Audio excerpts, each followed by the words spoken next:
Le 6 octobre 1973, la Formule 1 s'arrête net. Pas à cause d'un drapeau rouge ni d'une pluie soudaine, mais à cause d'un accident qui n'aurait jamais dû se produire. Ce jour-là, sur le circuit de Watkins Glen, un jeune pilote français perd la vie d'une manière si violente que même les hommes les plus endurcis du paddock en restent figés.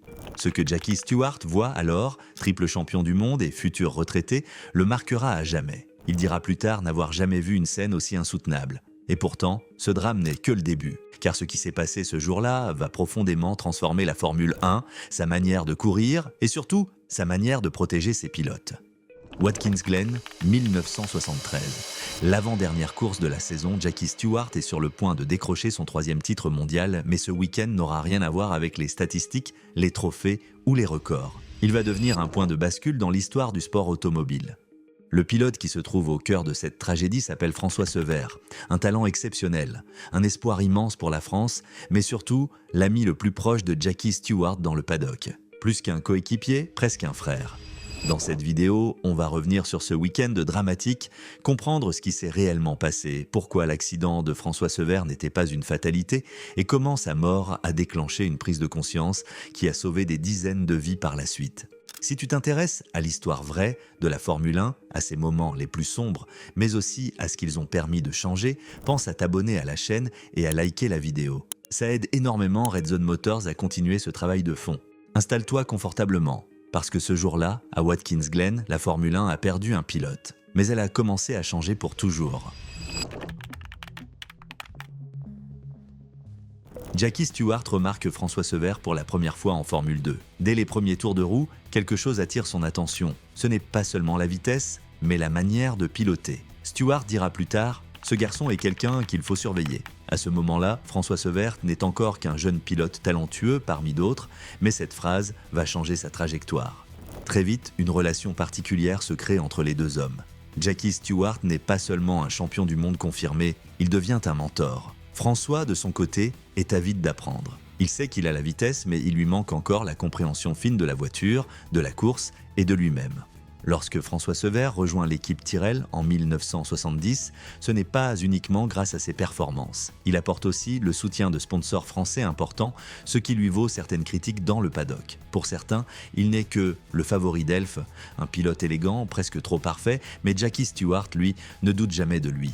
François Sever l'expliquera lui-même plus tard. À son arrivée chez Tyrrell, il pilote de manière instinctive, parfois excessive. Il attaque sans toujours analyser. Jackie Stewart va alors le prendre sous son aile. Il lui apprend à lire une voiture, à comprendre les réactions du châssis, à anticiper plutôt que subir. Il lui enseigne une vision plus large de la course. François dira « Jackie a fait toute mon éducation de pilote ». Peu à peu, leur relation dépasse largement le cadre professionnel. Ils passent du temps ensemble en dehors des circuits. Ils vivent ensemble lors de certains déplacements. François devient presque un membre de la famille Stewart. Jackie le décrit comme un petit frère. Une relation rare en Formule 1, surtout à une époque où la rivalité interne pouvait être féroce. Pendant 3 saisons, François Sever progresse dans l'ombre de Jackie Stewart.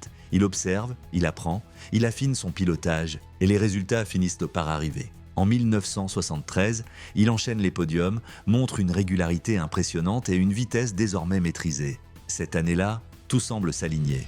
Jackie Stewart a annoncé qu'il prendra sa retraite à la fin de la saison. Chez Tyrrell, le plan est clair. François Sever doit devenir le pilote numéro 1. Pour la France, c'est un moment historique. Le pays n'a encore jamais connu de champion du monde de Formule 1. Et pour beaucoup, Sever est celui qui peut enfin changer cela. À l'approche de Watkins Glen, François Sever n'est plus seulement un espoir. Il est un héritier désigné, un futur leader, et il le sait. Watkins Glen, octobre 1973. C'est l'avant-dernière manche du championnat du monde. Le circuit est rapide, étroit, bordé de barrières métalliques, à peine séparées de la piste. À cette époque, Watkins Glen est considéré comme spectaculaire mais aussi dangereux, très dangereux. Et pourtant, rien n'est fait pour ralentir réellement les voitures dans ces sections les plus rapides. Jackie Stewart arrive avec une avance confortable au championnat. Son 3e titre mondial est presque assuré. Mais dans le stand Tyrrell, l'attention se porte de plus en plus sur François Sever. Ce week-end-là, il ne roule pas simplement pour un bon résultat. Il roule pour s'affirmer, pour montrer qu'il est prêt à prendre la relève. Juste avant de partir en piste pour les qualifications, François se tourne vers l'un de ses mécaniciens et lâche une phrase simple, presque banale mais lourde de sens. « Aujourd'hui c'est mon jour, ce n'est pas de l'arrogance, c'est une conviction intime. » Une sensation que tout pilote connaît parfois sans toujours pouvoir l'expliquer. Ce jour-là, plusieurs détails frappent François Sevère. La date d'abord, le 6 octobre. Le numéro de sa voiture ensuite, la Tyrrell numéro 6. Le châssis porte le numéro 006. Et le moteur, le numéro 66. Des coïncidences sans doute, mais pour lui tout semble s'aligner. En piste, François Sevère est impressionnant. Là où la plupart des pilotes abordent les enchaînements rapides des S en 4e vitesse, lui choisit une approche différente. Il rétrograde en 3e, cela lui permet de rester plus haut dans les tours, d'avoir plus de réactivité à la sortie des courbes et de gagner ces fameux 10e qui font la différence en qualification. C'est une prise de risque, calculée mais réelle. Plus de régime moteur, plus de couple, mais aussi une voiture plus nerveuse, plus difficile à contrôler à très haute vitesse. François Sevère le sait. Mais il est dans un de ces états où tout semble possible. À un moment, il rentre au stand avant de repartir pour un dernier run. Jackie Stewart est là, carnet à la main, en train d'analyser les temps. François le regarde, il ne dit rien, il lève simplement le pouce, esquisse un sourire, puis baisse sa visière. Un geste discret, un geste de confiance. Quelques instants plus tard, François Sevère repart en piste pour ce qui sera son ultime tour lancé. François Sevère est de retour en piste. Il entame son tour lancé avec la même détermination que lors des précédents passages. La voiture est rapide, très rapide.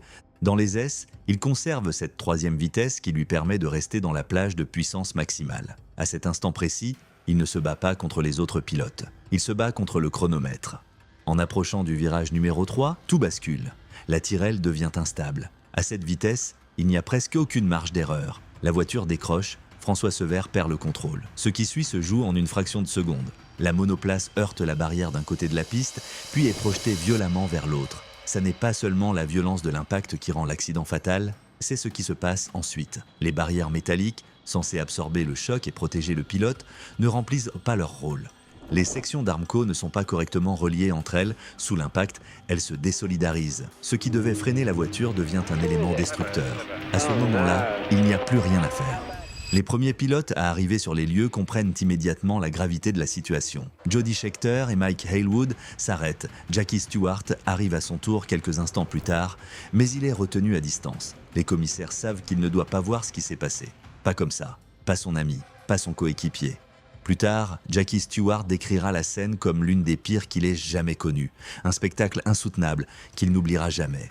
Une question revient immédiatement dans tous les esprits. Pourquoi cet accident a-t-il été aussi grave ?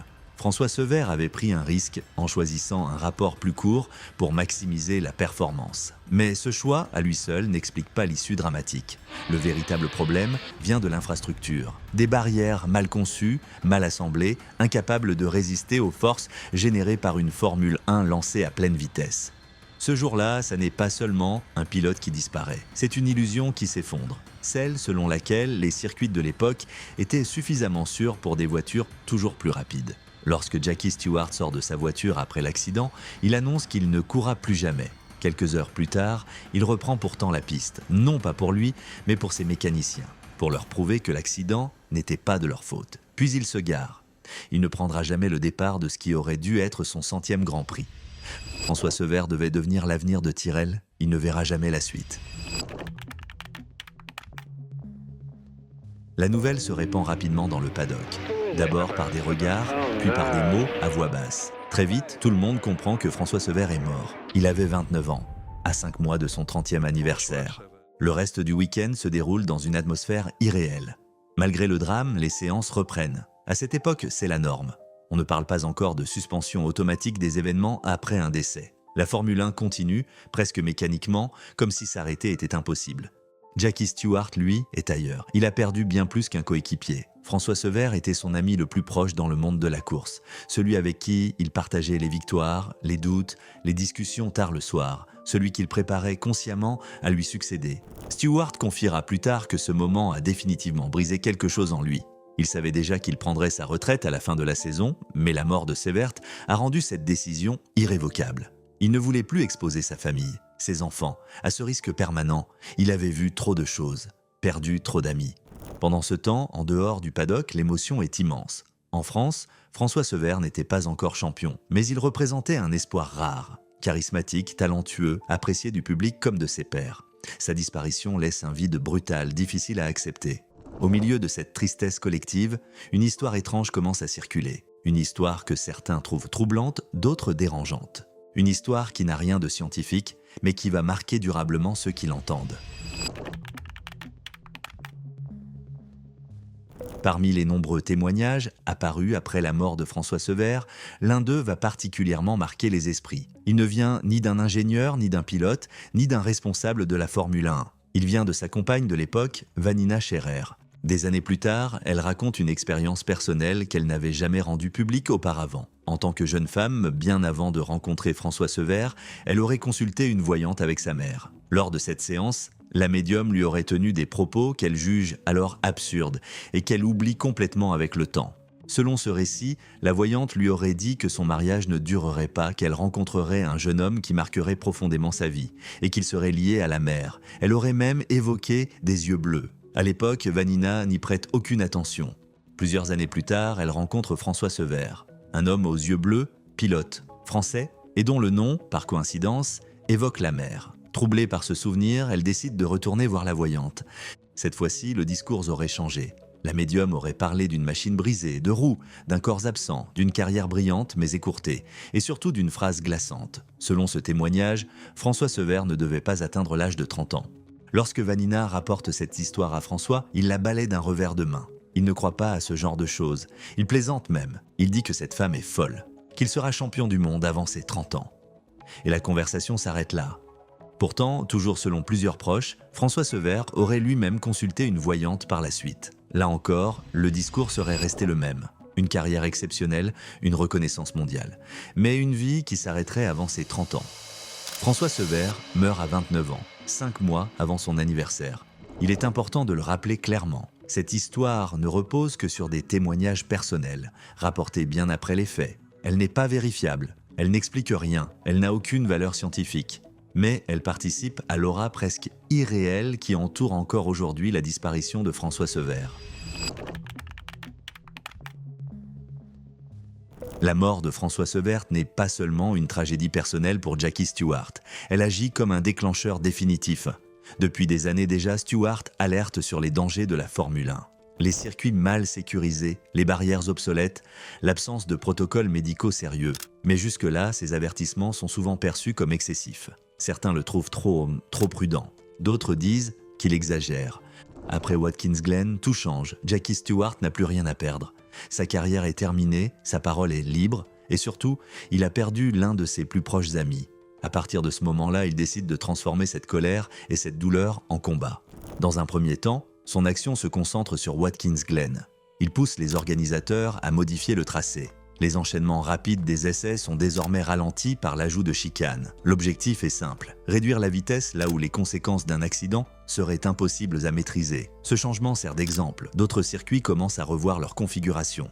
Mais pour Stewart, le vrai problème est ailleurs. Ce ne sont pas seulement les vitesses excessives, ce sont les infrastructures. Les barrières Armco, utilisées depuis des années, donnent une illusion de sécurité. En réalité, elles sont souvent mal installées, mal entretenues et incapables de résister aux forces générées par des monoplaces modernes. Un an après la mort de François Sevère, un autre drame vient confirmer ces craintes. En 1974, toujours à Watkins Glen, le jeune pilote Helmut Koenig se tue dans un accident presque identique. Là encore, la barrière cède. Cette fois, la voiture passe sous le rail supérieur. Les conséquences sont immédiates et irréversibles. 2 pilotes, 2 années consécutives. Le même circuit, la même cause. À ce stade, il n'est plus possible de parler de malchance. Jackie Stewart hausse le ton. Il exige que les barrières soient installées correctement, solidement ancrées et conçues pour réellement absorber l'énergie des chocs. Il refuse que l'on continue à masquer les dangers derrière des solutions bon marché. La Formule 1 ne peut plus se contenter d'approximations, mais son combat ne s'arrête pas là. Jackie Stewart comprend rapidement que sécuriser les circuits ne suffit pas. Même avec de meilleures barrières et des tracés modifiés, les accidents resteront inévitables. La vraie question devient alors, que se passe-t-il après l'impact ? À cette époque, la réponse est inquiétante.